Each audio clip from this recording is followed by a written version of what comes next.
setiap daerah.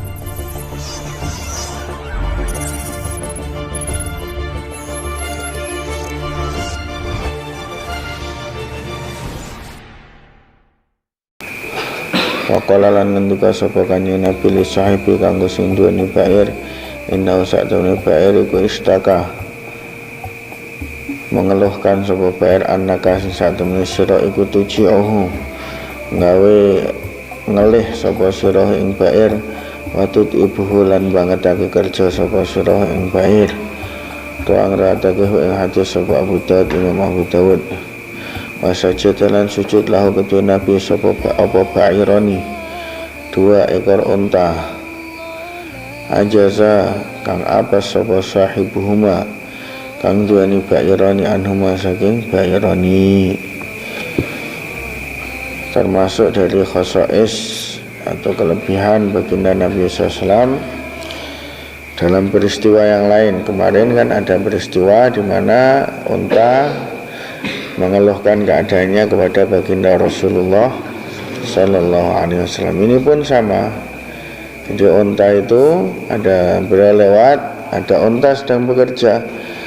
Maka ketika melihat baginda Nabi, unta itu langsung berhenti bekerja, terus nangis, keluar air mata, merengeklah gambarnya, manja keluar air mata. Maka lalu Rasulullah SAW mendatanginya, ya, mengusap-usapnya, terus beliau bertanya, siapa yang punya unta ini? Maka seorang Ansor, seorang pemuda dari kalangan Ansor yang waktu itu ikut bersama Nabi jalan-jalan tadi mengatakan, saya ya Rasulullah. Maka Rasulullah SAW bersabda, sesungguhnya unta ini dia mengeluhkan bahwa kamu itu membuat dia lapar namun memaksa dia bekerja keras. Sama kasusnya, dia itu dilaparkan, maksudnya makannya nggak dikasih genep, nggak dikasih sempurna, kurang lah gambarnya. Tapi kalau kerja disuruh nomor kerja yang keras, maka ini dikeluhkan. Ini dalam riwayat hadis Abu Dawud. Wa sajadalahu ba'irani ajaza sahibuhum anhuma. Sujud dua ekor unta sujud kepada Nabi SAW di mana pemiliknya tidak mampu. Nah ini apa? Pemiliknya ini kewalahan dalam mengatasi unta ini. Namun ketika jadi ngamuk lah gampangannya, atau angel datur gitu loh. Ya ngamuk. Sampai pemiliknya ini kewalahan, nggak bisa lagi menguasainya, nggak bisa lagi mengatur unta ini. Namun begitu sampai di hadapan baginda Rasulullah SAW, maka unta ini berhenti terus sujud kepada baginda Nabi. Maka sahabat-sahabat pun waktu itu mengatakan, ya Rasulullah, kami lebih berhak untuk sujud kepadamu, izinkanlah kami untuk sujud kepadamu. Maka Rasulullah SAW bersabda, tidak layak mafhum hadis, tidak layak bersujud kecuali kepada Allah Subhanahu wa Ta'ala. Kalaulah aku ya akan memerintahkan seorang, kalaulah boleh untuk sujud kepada selain Allah, tentu aku perintahkan seorang istri untuk sujud kepada suaminya. Ini menunjukkan betapa besarnya hak suami yang wajib dipenuhi oleh istri. Bukan sesembahan kedua, bukan, tapi begitu besarnya hak dari seorang suami yang harus dilaksanakan oleh seorang istri. Masalah sujud ini, ya, ini kan termasuk merupakan kekhususan dari baginda Nabi SAW, dan yang melakukannya adalah hewan yang bukan mukallaf. Maka tidak bisa dijadikan dalil bolehnya kita untuk sujud kepada baginda Nabi Sallallahu Alaihi Wasallam. Meskipun kalau misalnya ada seorang dia kok sujud misalnya kepada baginda Nabi atau sujud kepada orang yang soleh yang dia kasihi, maka ini adalah haram. Ini adalah haram. Namun tidak serta-merta kafir. Ada sebagian golongan yang mengatakan langsung kafir. Oh enggak, Ya, soal kafir itu lain, soal dosa itu lain. Paham nggak? Kalau soal haram ini disepakati oleh para ulama. Tapi kalau soal kafir atau enggak lah ini bergantung pada i'tiqad. Apakah dia dalam sujud itu dengan i'tiqad ibadah atau tidak. Kalau i'tiqad ibadah barulah dia kafir, musyrik. Tapi kalau tidak, hanya sebagai ta'zim, hanya sebagai maka ini jatuhnya adalah haram, dia telah melakukan satu dosa namun tidak kafir.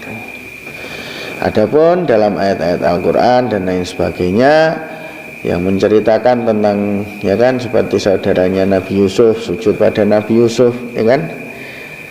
Terus satu sujudnya malaikat kepada Nabi Adam alaihissalam, maka itu adalah syariat sebelum baginda Rasulullah SAW. Dan sebagian ulama mengatakan sujud di situ adalah sujud taukir, sujud penghormatan, ya, dan bukan sujud. Ada yang mengatakan itu hanya menundukkan kepala, ada yang mengatakan itu hanya seperti rukuk, tidak sampai kepada sujud. Khilaf dalam masalah ini. Tapi intinya semua itu adalah bahwa itu tidak diperbolehkan bagi kita umat baginda Muhammad sallallahu alaihi wasallam karena sudah ada larangan. Ini penting ya. Jadi walaupun seagung apa, misalnya bahkan sampai misalnya kita ziarah ke baginda Rasulullah SAW di Madinah, nggak boleh kok sujud ke makam beliau, nggak boleh. Apalagi makam orang lain, ya kan? Makam orang lain. Nah, sekarang mulai ono sing aneh-aneh ngono wis mulai ono. Aku pernah lihat sendiri orang yang seperti itu. Ya, sujud ke kuburan ini salah. Ini jatuhnya bukan takzim kepada yang dikubur, kepada sahibud darih. Tapi ini jatuhnya malah ya su'ul adab kepada beliau. Soal adab kepada Allah, soal adab kepada beliau. Nah, ini tapi ya nek masalah menegur ya tegurlah dengan cara yang baik. Aja damuk kan. Ngamuk repot ini. Terus menurut kita ya, jadi tidak serta-merta semua pekerjaan sholat itu dikatakan sebagai penyembahan, maka jadi haram itu tidak.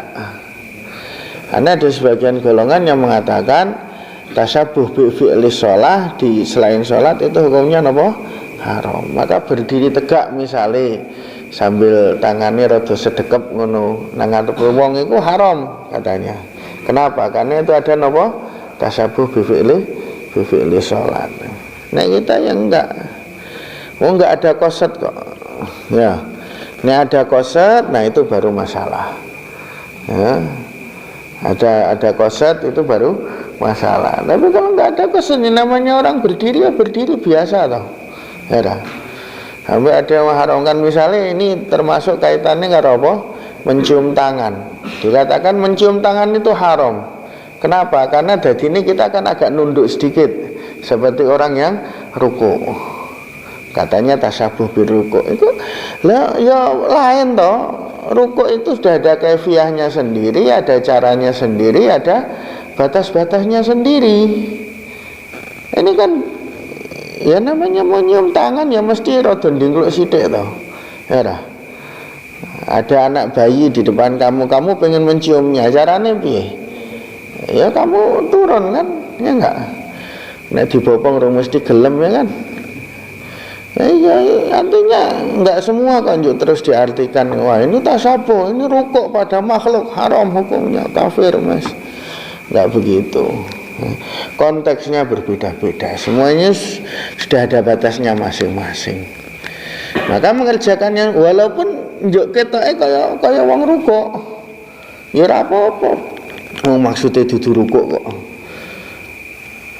Dompetmu tiba. Kowe arek njikuk dompet njuk piye? Rukuk ora? Ndingkluk ora? Ya ndingkluk biasa wae to. Apakah njuk harus ndodok gitu, harus jongkok gitu? Ya enggak harus. Siapa yang mengharuskan? Mengharuskan tanpa dalil itu piye, ya? Jadi ada konteksnya masing-masing.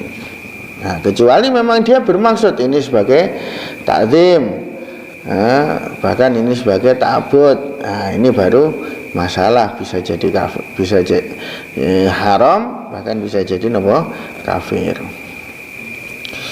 Demo. Wa fi musnadi Ahmad ja'at apa syajaratun, suatu pohon tasuku belah apa syajarah al-ardh ing bumi hatta qamat sehingga berdiri apa syajarah inda dalam sisi kanjeng Nabi sallallahu wa huwa hal utawi nabi iku naimun sare fasalat monggo salam sapa syajarah alaihi ngatasi nabi wa amar lan merintah sapa nabi syajarah ini ing dua buah pohon fasrama'ata monggo kumpul karone apa syajaratain hatta qada sehingga memenuhi sapa kanjeng Nabi hajatahu ing hajati kanjeng Nabi khalfahuma ing dalem gudune syajaratain summa amara temule merintahake sapa kanjeng Nabi huma ing syajaratain fatafaraqata mongko pisah karone apa syajaratain. Ini juga mukjizatnya baginda Rasulullah SAW, bahwa pohon itu bisa datang kepada Nabi, membelah bumi. Membelah terus datang kepada Nabi, salam kepada baginda Nabi Sallallahu Alaihi Wasallam. Ada juga ini dua pohon disuruh berkumpul. Dan sebagian riwayat dikatakan beliau bersama sahabat saat itu. Terus ingin qadil hajat, tapi itu di tengah padang pasir lah. Ini kan ketok era. Maka akhirnya beliau memerintahkan sahabat, coba itu pohon yang di pojok. Di pojok lembah ini ada satu pohon di situ, panggil ke sini. Ada pohon lain di sana, panggil juga ke sini. Maka dua pohon itu dipanggil, maka dua-duanya datang kepada baginda Rasulullah Sallallahu Alaihi Wasallam. Rasulullah perintahkan untuk nempel, nempel, akhirnya nempel menjadi tutup bagi baginda Rasulullah SAW. Akhirnya Rasulullah SAW menunaikan hajatnya di belakang. Setelah selesai dari hajatnya, beliau perintahkan untuk balik lagi. Demikian juga cerita yang lain, pernah suatu ketika beliau dakwah kepada seorang Arab Badui di jalan, dakwah. Makanya Arab Badui, siapa yang menjadi saksi? Kata orang Arab Badui tadi, siapa yang jadi saksi kalau kau itu Nabi, kau itu Rasulullah? Enggak ada saksinya di sini. Waktu itu memang di padang pasir, enggak ada orang lain. Maka Nabi SAW bertanya, bagaimana kalau pohon itu di pojok lembah itu yang jadi saksi? Oh ya, saya mau. Akhirnya dipanggil pohon itu, maka membelah, datang kepada baginda Rasulullah SAW menjadi saksi. Menjadi saksi akan kenabian baginda Rasulullah Sallallahu Alaihi Wasallam. Wah, ini nggak masuk akal ini. Lah iya, mukjizat ya mesti nggak masuk akal loh. Mukjizat masuk akal ya orang mukjizat meneh. Masuk iman itu. Nek bapak jawab, ya akalnya siapa dulu kan? Akalnya siapa dulu? Kalau akalnya orang mukmin ya masuk. Nah, kalau akalnya orang kafir mah nggak masuk. Kalau akalnya orang mukmin maka masuk. Kenapa? Ini adalah disabdakan oleh baginda Rasulullah SAW dengan riwayat yang sahih. Nah, namanya mukjizat ya harus begitu. Kalau biasa-biasa namanya bukan mukjizat toh. Kemudian pelajaran yang lain dari kisah ini apa? Bahwa pentingnya kita untuk tasatur, ya, menutup, terutama ketika buang hajat itu, maka hendaknya mencari tempat yang tidak terlihat oleh orang lain. Sampai Rasulullah aja sampai gampangan ini apa? Ngerepot ya kan, memanggil pohon, nyuruh pohon untuk nganu itu, supaya apa? Supaya tidak terlihat. Padahal baginda Nabi itu auratnya nggak bisa kelihatan loh. Ya. Nabi SAW itu orang nggak bisa lihat aurat beliau nggak lihat auratnya orang lain.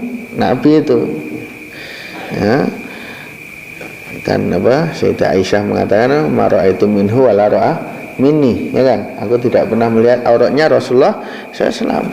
Jadi sebetulnya sudah nggak bisa dilihat, tapi tetap beliau cari tempat yang jauh, yang tersembunyi, tetap beliau mengusahakan agar ada tutup, Ini adalah merupakan ngajari kepada umatnya. Jadi perkara yang kayak gitu itu untuk disembunyikan, bukan teko sak-sake kan pinggir dalan.